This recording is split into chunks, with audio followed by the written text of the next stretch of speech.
खूप स्पष्ट वक्ते आहात तुम्ही, म्हणजे स्पष्ट बोलता जे काय असेल ते, हो. मनात एक ओठावर नाही, एक असं काही अजिबात नाही. नसतं.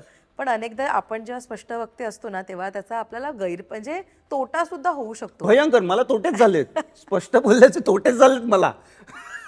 हे आपण समोरच्याला जर एखादी गोष्ट सांगितली की हे असं नको रे, असं नाही, तर त्याला राग यायचा.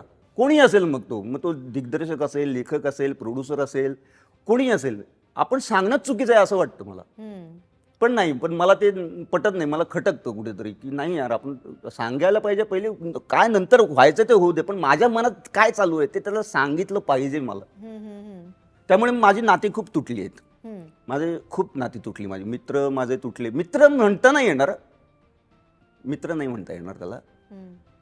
मी समजत होतो मित्र की हे मित्र आहेत माझे, पण नाही, तसं नसतं ते. या काही वर्षात मला जाणवलं ते जरा, हे असं नसतं.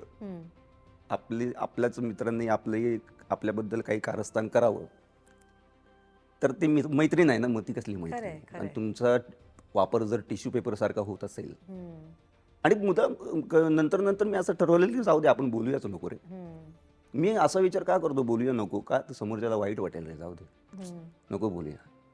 मग असाही समज होतो की अरे त्याचं काय नाही रे, तो बोलत नाही, काय नाही, त्याला आपण आरामात फसवू शकतो, व्यवस्थित राजकारण करू शकतो त्याच्याबरोबर, असं पण वाटतं लोकांना. म्हणजे बोललं तरी प्रॉब्लेम आहे, नाही बोललं तरी प्रॉब्लेम आहे. लोक आपल्याला गृहीत धरतात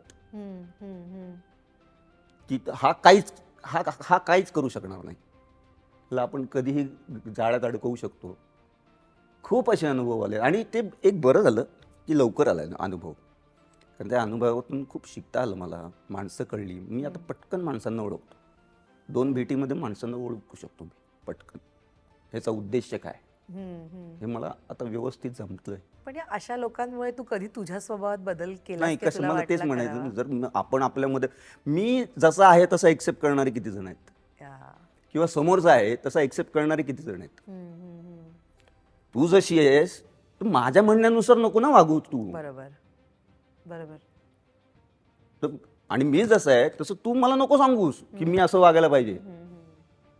मग मी तुला एक्सेप्ट केलं पाहिजे, तू मला एक्सेप्ट केलं पाहिजे, ती मैत्री. खरंय खरंय, राईट.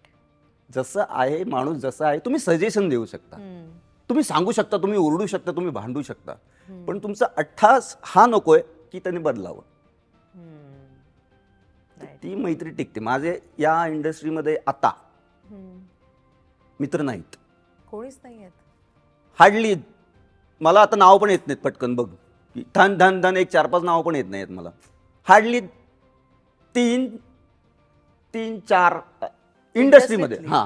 बाकी धमाल आहे बाहेर बाहेर इंडस्ट्री. आमच्या शाळेचे मित्र तर अजूनही भेटतो आम्ही. आणि किती गंमत आहे ना की आता मी टीव्हीवर दिसतो किंवा लोकांना माहिती आहे, लोक येतात, फोटो काढतात, सह्या घेतात, तर त्यांना काही वाटत नाही त्याचं.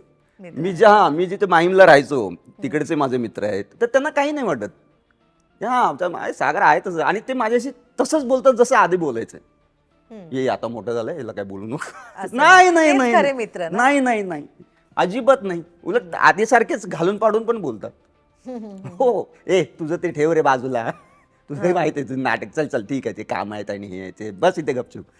आधीसारखंच बोलतात. छान, मजा येते. अशी मैत्री पाहिजे. छान. मला तुझ्याकडून काही घेणं देणं नाहीये, किंवा मला काही घ्यायचं नाहीये तुझ्याकडून, मला तुला काही द्यायचं नाहीये. माझा स्वार्थ नाहीये की ह्याच्याकडून हे काढून घेऊया, त्याचा स्वार्थ नाही माझ्याकडून हे काढून घे. नाही, निखळ मैत्री. असं आता रेअर झाली आहेत ना अशी लोक, कारण प्रत्येक जण काही ना काहीतरी स्वार्थासाठीच आपल्या बरोबर. मुद्दाम, अरे कसं आहेस, नको नको, अरे नको, नका करू असं. का करायचं, का तुम्ही याच्यावर फोटो बिटो टाकता, म्हणजे मला कळत नाही काय खाल्लं, काय प्यायलो. अरे नको, कशाला, म्हणजे करा, मी काही नाही म्हणत नाहीये, पण मी नाही करत. मला नाही आवडत माझ्या मैत्रीचे किंवा माझ्या घरच्यांचे. आम्ही बघा यार फोटो बिटो काढून आमची मैत्री तुटायची नाही, आणि हे नको. माझी मैत्री माझ्या ठिकाणी ओके आहे, त्यात मला दाखवायचं नाहीये जगाला की आम्ही किती चांगले मित्र आहोत. कशाला दाखवायचं.